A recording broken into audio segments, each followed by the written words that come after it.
कई साल पहले की बात है। दो दोस्त अब्दुल्ला और असलम रात के समय जंगल में दरिया के किनारे कैंपिंग करने गए।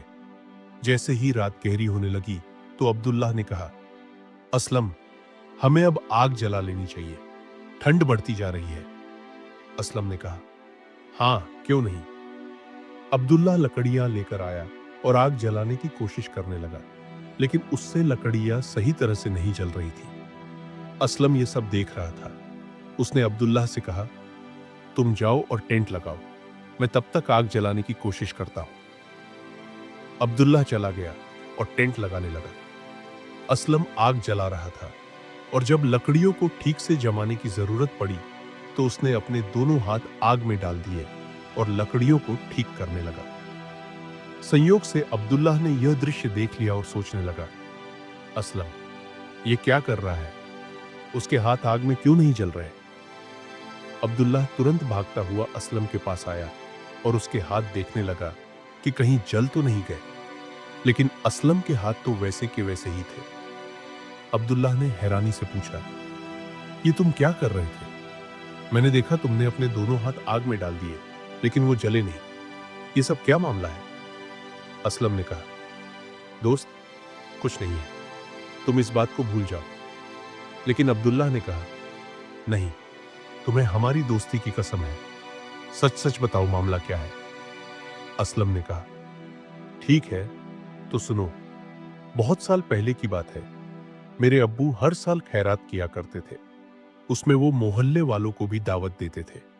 मैं भी उसमें हिस्सा लेता और लोगों में खैरात बांटता। एक बार मैं इसी तरह लोगों में खैरात बांट रहा था, तभी मैंने एक लड़की को देखा। वो हमारे ही मोहल्ले में रहती थी, लेकिन मैंने उसे पहली बार देखा। उसने नकाब किया हुआ था। चूंकि मैं इंतजामिया में था, इसलिए औरतों को खाना देना भी मेरी जिम्मेदारी थी। जब उस लड़की ने खाने के लिए अपना नकाब उतारा तो मैं उसे देखकर दंग रह गया। वो बहुत ही खूबसूरत थी। उसे देखकर मेरे दिल में बुरी नीयत आ गई और मैंने सोचा कि इसे हर हाल में हासिल करना है। उसके जाने के बाद मैंने उसके बारे में मालूम किया तो पता चला कि वो हमारी मस्जिद के इमाम साहब की बेटी है। बस फिर क्या था, मैं उसे आते जाते रास्ते में रोकने और परेशान करने लगा। एक दिन मैंने उसे गली में रोक लिया। उसने मुझसे कहा, आखिर तुम चाहते क्या हो? क्यों मुझे इस तरह परेशान कर रहे हो? मैंने कहा, बस एक रात मेरे पास आ जाओ, मैं तुम्हारे कदमों में दुनिया भर की खुशियां डाल दूंगा। ये सुनकर वो बोली, खुदा से डर, तू ये क्या कह रहा है? तू मेरे लिए गैर महरम है। मैंने कहा, अगर तूने मेरी बात नहीं मानी तो मैं तेरे और तेरे घर वालों का जीना हराम कर दूंगा। उसने कहा, जो करना है कर लो, मैं कभी तुम्हारी बात नहीं मानूंगी। फिर मैंने उसके बाबा को मस्जिद से निकलवा दिया और उसके भाई को भी नौकरी से निकलवा दिया। उनके हालात बहुत खराब हो गए। एक दिन वो मुझे मस्जिद की गली में मिली। मैंने फिर कहा, अब भी वक्त है, मेरी बात मान लो। उसने कहा, कभी नहीं, मैं मर जाऊंगी लेकिन अपनी इज्जत का सौदा नहीं करूंगी। ये सुनकर मैं गुस्से में चला गया। फिर एक दिन बाबा ने मुझे कुछ महीनों के लिए दूसरे शहर भेज दिया। मैं ट्रेन में बैठकर चला गया। कुछ महीनों बाद जब वापस आया और उस लड़की के बारे में पूछा तो पता चला उसकी शादी हो गई है। ये सुनकर मुझे गुस्सा आया, लेकिन फिर मैंने उसे छोड़ दिया और भूल गया। 5-6 साल बाद एक दिन जब हम खैरात कर रहे थे, मैंने फिर उसे देखा और बहुत खुश हुआ। मैं उसके पास गया और कहा, तुम कैसी हो? कहां चली गई थी? उसने कहा, मेरी शादी हो गई थी। फिर उसने कहा, मुझे कुछ खाना दे दो, मेरे बच्चे भूखे हैं। मैंने कहा, क्यों नहीं, जो चाहोगी मिलेगा। मैं तुम्हारे बच्चों का खर्च भी उठाऊंगा। मुझे पता चला है तुम्हारा शौहर बहुत बीमार है, उसका इलाज भी मैं करवाऊंगा, लेकिन मेरी एक शर्त है। लड़की ने पूछा, कौन सी शर्त?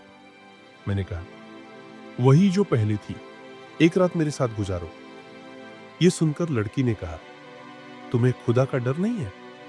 मैंने सोचा था कि तुम सुधर गए होगे, लेकिन तुम अब भी वैसे ही हो। ऐसा कभी नहीं होगा। चाहे मेरे बच्चे भूखे रहे, मैं अपनी इज्जत का सौदा नहीं करूंगी। ये कहकर वो चली गई। घर जाकर उसने अपने बीमार शौहर और भूखे बच्चों की हालत देखी और रो पड़ी।